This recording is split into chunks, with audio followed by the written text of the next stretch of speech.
Buenos días, buenas tardes, buenas noches, donde estén. Nosotros somos estudiantes de la Universidad Nacional Santiago Antúnez de Mayolo.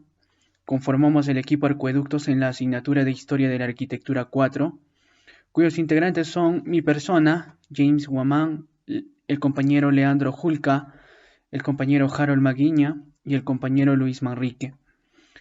Este video se ha elaborado con la finalidad de difundir las influencias postmodernistas en la arquitectura, no siempre de buena manera como puede creer la mayoría, pues la arquitectura es el reflejo del pensamiento de la sociedad en el que se origina, y por ello hay que ver si nuestra sociedad influye positiva o negativamente en su desarrollo. Veamos así qué es el posmodernismo. El posmodernismo es ante todo un desencanto exasperado de la modernidad frente al carácter universal del pensamiento moderno. La posmodernidad tiene una gran desconfianza y hasta una manifiesta hostilidad respecto a todas las teorías globales del pensamiento generalizante. De esta manera, se constituye una posmodernidad que no es sino la expresión de un resentimiento contra la modernidad. Para conocer más a fondo la arquitectura posmodernista, veamos la definición de Charles Jencks. La palabra posmoderno empezó a usarse ampliamente en el mundo del arte en 1976 y se ha convertido en un término que se aplica a tendencias recientes que se oponen al movimiento moderno ortodoxo.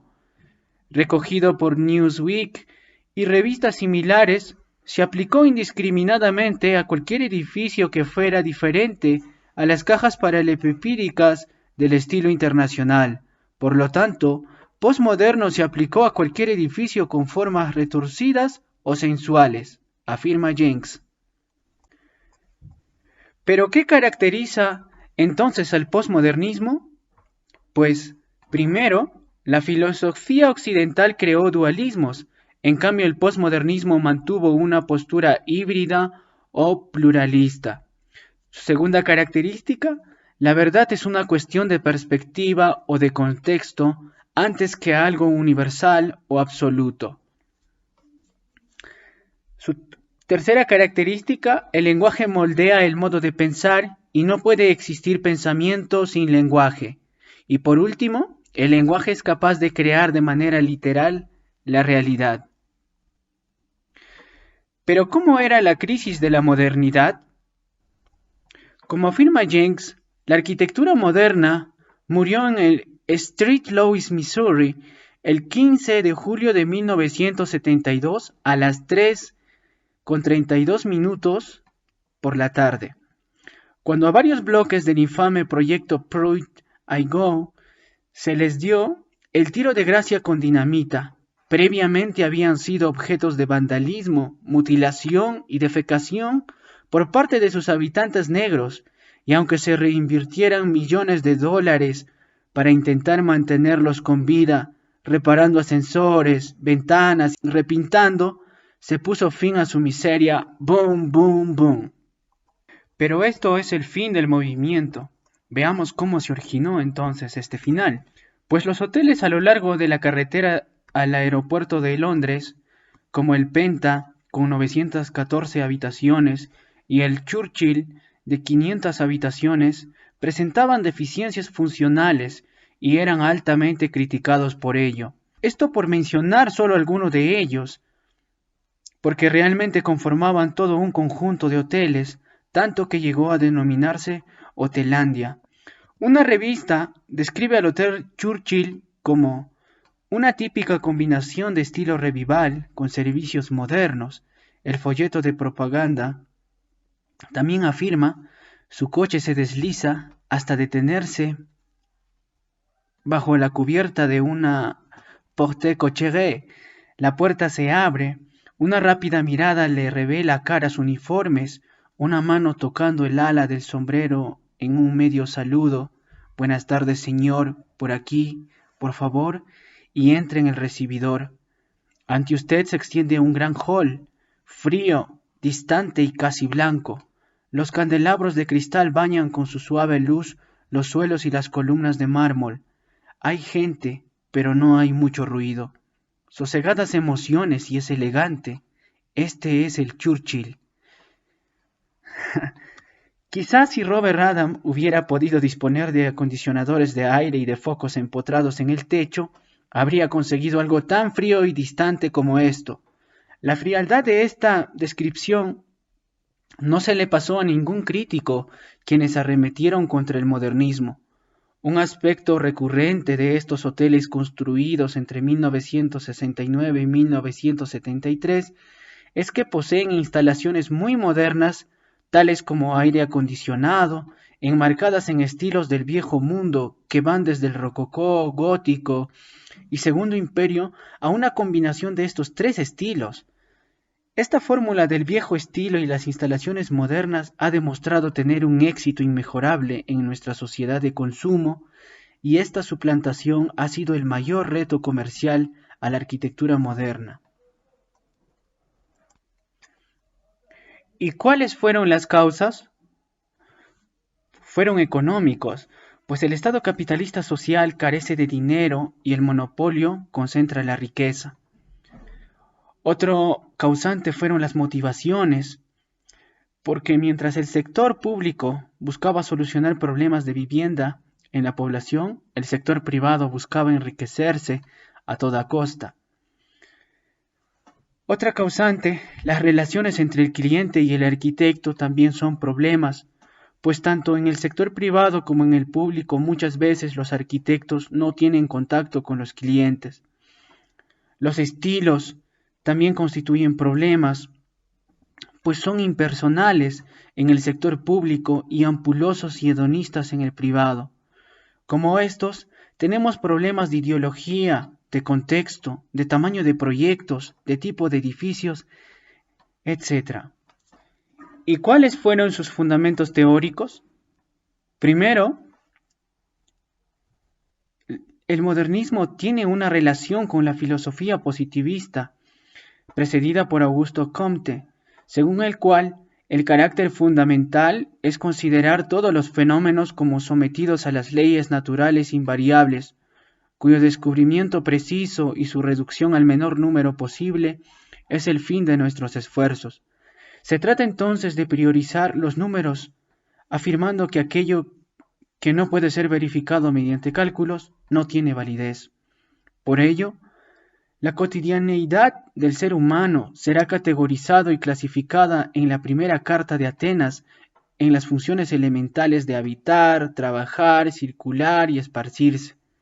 La vida moderna convertida en modelo matemático estadístico, pues ya se manifiesta tectónica y espacialmente en la vivienda construida en serie.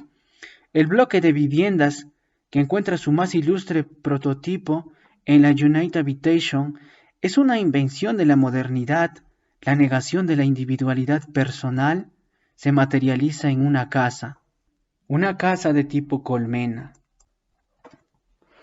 Otro de sus fundamentos es el rechazo de la individualidad.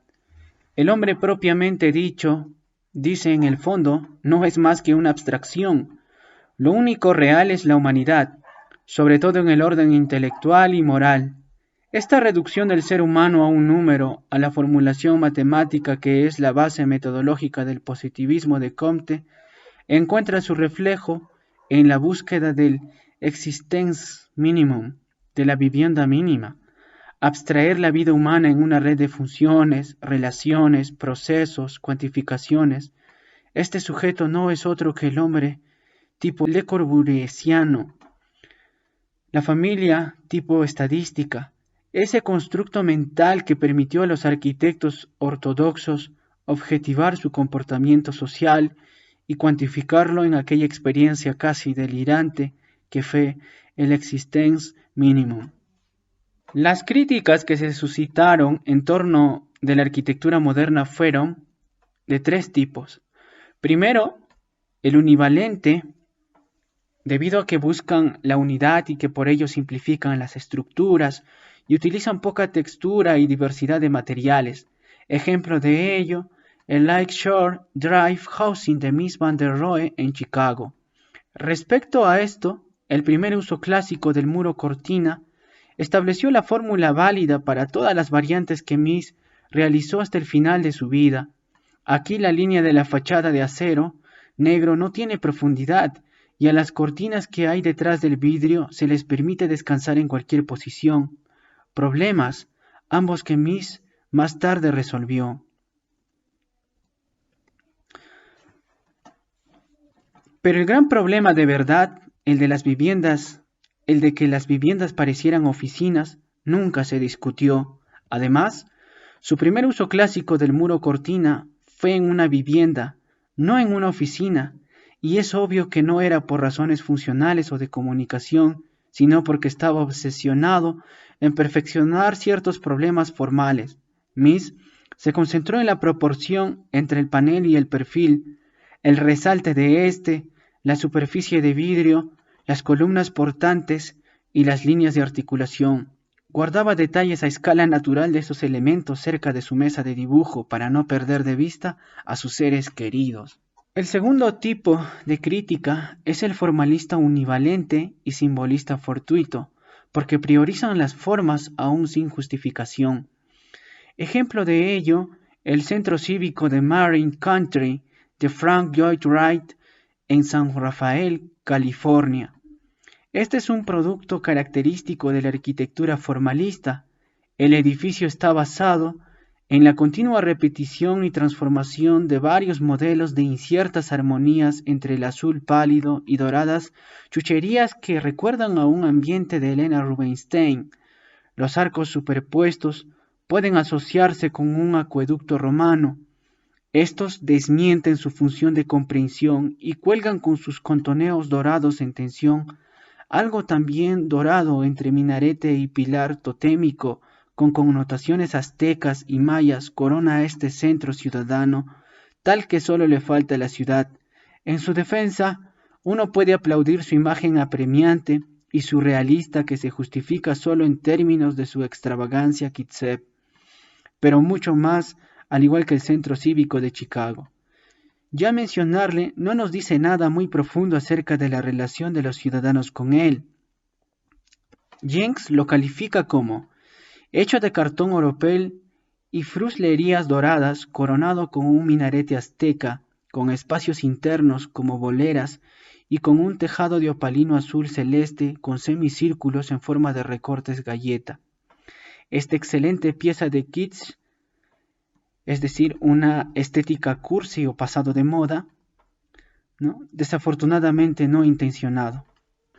Pasemos ahora a las críticas del tercer tipo. Son los de contenido univalente, es decir, respecto de sectores para los cuales construyen estos arquitectos. Tal es el caso de la fábrica AEG de Peter Behrens en Berlín. Esta fábrica de turbinas era para la General Electric, hoy en día la AEG. Este edificio a menudo se considera la primera gran obra de la arquitectura moderna europea por la pureza de su expresión volumétrica, el uso limpio y claro del vidrio y del acero, prefigurando casi el muro cortina y por su refinamiento en el uso de productos utilitarios, anunciando el comienzo del diseño industrial. Pero Jenks lo califica como esta obra, que a menudo se considera uno de los primeros grandes edificios modernos y el origen del diseño industrial, hizo que la fábrica se convirtiera en la mayor metáfora válida para posteriores edificios. Aquí se consumó el matrimonio entre los grandes negocios, el buen diseño y el estilo funcional. Esta unión era ansiosamente buscada en ese tiempo por el Werkbund alemán y produjo su fruto multinacional 60 años más tarde. Era posmoderna. La cultura arquitectónica posmoderna nace como una instancia crítica de la concepción modernista, del mismo modo en que había surgido en oposición a las formas históricas tradicionales vigentes. Por su parte, al hacer la crítica de la ciudad moderna, el deterioro de la vida urbana se pierde, la identidad, la incomunicación, etc., demostrando en sus propuestas una profunda desconfianza por el futuro. En esta época surge en el interior de las culturas dominantes una serie de subculturas sumergidas tales como el movimiento feminista, las revueltas universitarias, etc. A lo largo de esta década se hace presente un gran conjunto de sistemas culturales o subculturales. Entonces, de tal modo, había nacido lo que dio en llamarse la cultura posmoderna. Características del posmodernismo.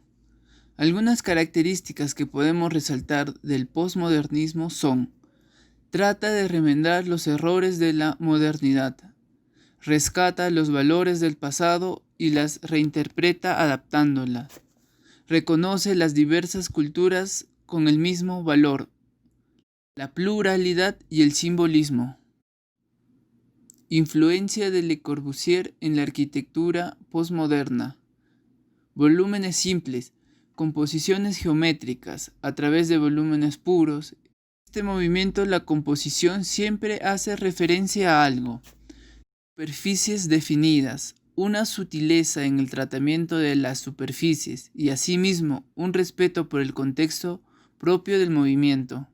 La planta como principio generador.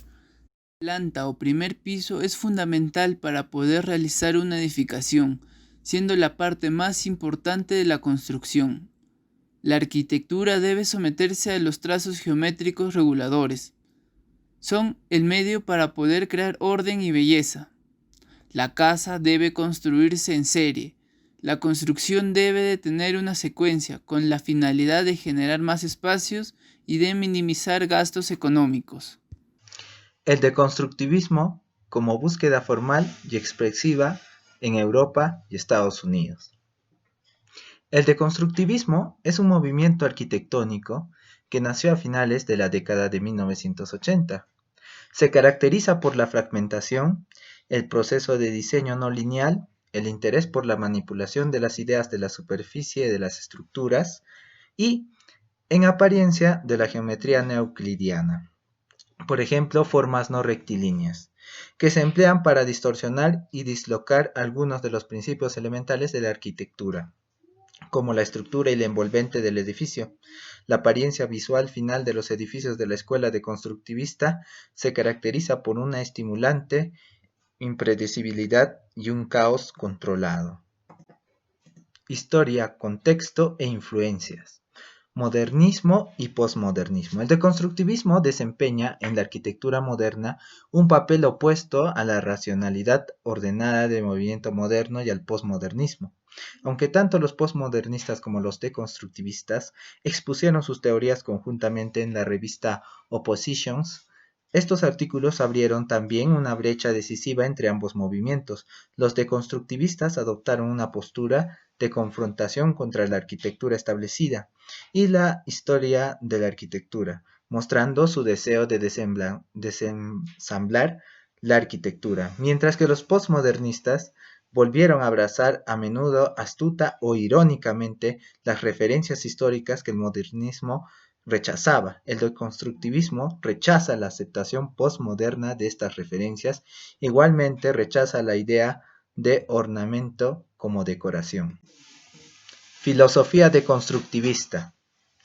Tanto Derrida y Eisenman como Libeskind estaban preocupados con la metafísica de la presencia, y este es el sujeto principal de la filosofía deconstructivista en la teoría arquitectónica. La presuposición realizada es que la arquitectura es un lenguaje capaz de comunicar el sentido y ser tratado por los métodos de la filosofía del lenguaje, la dialéctica de la presencia y la ausencia, o lo sólido y lo vacío. Aparece en muchos proyectos de Eisenman. Tanto Derrida como Eisenman creían que el locus o el lugar de la presencia es arquitectura, y se encuentra la misma dialéctica de la presencia y la ausencia en la construcción y la deconstrucción. Constructivismo y futurismo ruso. Otra corriente mayor de la arquitectura deconstructivista se inspira en el constructivismo y el futurismo ruso de principios del siglo XX. Los artistas Naum Gabo, Lesinsky, Kazimir Malevich y Alexander Rodchenko influyeron en el uso de las formas geométricas de la arquitectura deconstructivista de Zaha Hadid y Kurt Himmelau. Tanto el deconstructivismo como el constructivismo muestran una preocupación con la tectónica de los ensamblajes abstractos. Arte contemporáneo. Dos corrientes de arte moderno, el minimalismo y el cubismo, han ejercido una gran influencia en el deconstructivismo. El cubismo analítico tuvo un gran efecto en el deconstructivismo, pues las formas y el contenido se diseccionan y son vistas desde diferentes perspectivas simultáneamente. La sincronía del espacio disjunto es evidente en muchas obras de Frank Gehry y Bernard Sumich. Sin embargo, el cubismo sintético, con su aplicación en el arte no ejerció una influencia tan grande en el deconstructivismo como el cubismo analítico, aunque también se encuentra en las primeras obras de Frank Gehry. El deconstructivismo también comparte con el minimalismo una ausencia de referencias culturales, también recibe a menudo la influencia de las nociones minimalistas del arte conceptual, partiendo su tendencia hacia la deformación y la dislocación. Se pueden encontrar aspectos del expresionismo y de la arquitectura expresionista asociados al deconstructivismo. Ahora pasamos a las obras más representativas de este movimiento arquitectónico. Una se le puede considerar al centro Heydar Aliyev, diseño de Zaha Hadid, y se encuentra en la ciudad de Bakú. El proyecto del edificio del Centro Cultural apenas existe la línea recta. La forma del edificio es ondulante, se levanta hacia el cielo y se fusiona con la tierra. Esta estructura representa no solo un estilo postmoderno de la arquitectura, sino también la duración y el infinito. Las líneas en el edificio simbolizan la relación del pasado con el futuro. El color blanco del edificio simboliza un futuro prometedor. También tenemos el Museo Guggenheim de Bilbao, diseñado por Frank Gehry. Diseñado por el gabinete de arquitectos de Frank Gehry, fue abierto al público en 1997 y alberga exposiciones de arte de obras pertenecientes a la Fundación Guggenheim y exposiciones itinerantes. Muy pronto el diseño del museo y su construcción siguen el estilo y métodos de Frank Gehry. Como muchos de sus trabajos anteriores, la estructura principal está radicalmente esculpida, siguiendo contornos casi orgánicos. El museo afirma no contener una sola superficie plana en toda su estructura. Parte del edificio es cruzado por un puente elevado y el exterior está recubierto por placas de titanio y por una piedra caliza que fue muy difícil de encontrar. Al final se logró encontrar en Huéscar, Granada, de un color similar a la que se utilizó para construir la Universidad de Deusto.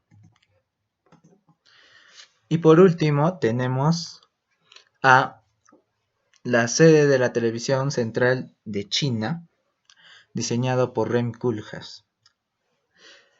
Koolhaas imaginó un edificio cuya forma tridimensional ofreciera al personal de CCTV poder realizar las funciones dentro de un bucle continuo, aludiendo a un circuito cerrado de televisión y presentando el comienzo de un desafío de ingeniería.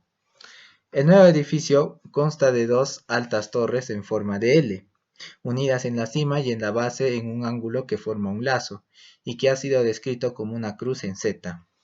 El edificio desafía la típica búsqueda de altura final que persiguen los rascacielos. Levantándose desde una plataforma común, las dos torres se inclinan la una hacia la otra y se funden en un voladizo perpendicular de 75 metros. El diseño combina todo el proceso del quehacer televisivo, anteriormente disperso en varios lugares de la ciudad, creando un bucle de actividades interconectadas. Finalmente, el equipo arribó a las siguientes conclusiones. Primero, la arquitectura refleja lo que la sociedad cree importante, lo que valora tanto espiritualmente como en términos de dinero. En el pasado preindustrial, las grandes áreas de expresión arquitectónica eran el templo, la iglesia, el palacio, el ágora, los lugares de reunión, la casa de campo y el ayuntamiento, mientras que en el presente, el dinero sobrante se gasta en hoteles, restaurantes y todos aquellos tipos de edificios comerciales mencionados en el presente trabajo. Los edificios que representan valores del consumidor son los que generan inversiones. Como dice Galbraith, el capitalismo genera riqueza privada y miseria pública. Otra de las conclusiones a las que hemos arribado es que hoy las posibilidades del diseño son ilimitadas. Cada arquitecto es libre de utilizar el estilo que desea. Ya no se sigue un estilo único y estandarizado, como sucedió en tiempos pasados. Esto hace factible el desarrollo de la creatividad en los diseñadores y con ello la búsqueda insaciable de fuentes de diseño. Por último, arribamos a la conclusión de que seguir este estilo es renovar radicalmente las visiones tradicionales del arte, la cultura, el pensamiento y la vida social planteada por la modernidad, pues la cultura es llevada al ámbito personal donde cada uno crea su cultura y vida social.